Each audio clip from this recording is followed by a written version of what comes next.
শীতের দিনে সবজি খেতে খুবই ভালো লাগে আমার। সবজি খুবই পছন্দ আমার। শীতের দিনে নানান রকমের সবজি বের হয় আর আমি খেতেও খুব ভালোবাসি। তো তাই মামার পাপার সবজি আনার ছিল, নিয়ে আসছে। বাড়িতে সবজি শেষ হয়ে গেছিলো, তাই মামা বাবার সবজি নিয়ে আসলো।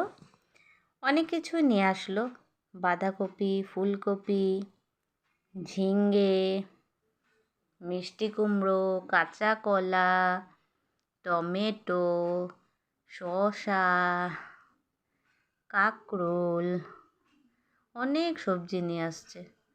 শীতের দিনে সবজি খেতে সবাই ভালোবাসে। যারা সবজি ভালোবাসে তারা তো সবাই ভালোবাসে। আর এখানে আছে পটল, পালং শাক,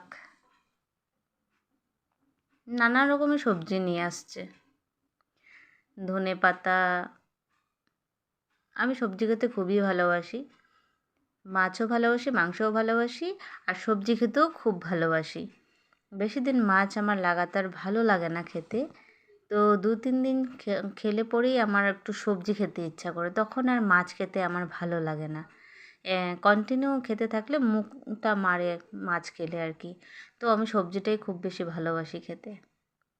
তো এখন এই সবজিগুলোকে এক এক করে সব গুছিয়ে রাখতে হবে ফ্রিজে।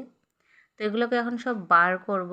তো আমি দেখে নিচ্ছি কী কী এনেছে, আর তোমাদের সাথেও শেয়ার করছি। মূলো আছে। তো এগুলোকে এখন আমি আলাদা আলাদা করে প্যাকেটিং করে ভাগ ভাগ করে, কোয়াশ আছে এখানে, তো এগুলোকে আমি আলাদা করে ভাগ ভাগ করে রাখবো। তারপর এগুলোকে আমি ফ্রিজে ঢুকিয়ে রাখবো।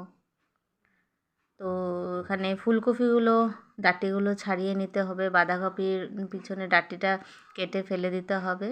কেটে ফেলে দিয়ে তারপর গুছিয়ে ঝিঙ্গাগুলো দুভাগ করে রাখতে হবে, না হলে এত লম্বা লম্বা ঝিঙ্গে ফ্রিজের ভিতরে জায়গা হয় না। তাই এগুলোকে দুভাগ করে সুন্দর করে ভাগ ভাগ করে প্রত্যেকটাকে ভাগ ভাগ করে পলিথিনে ভরে রেখে দিতে হবে। আজকের মতো এতটুকুই।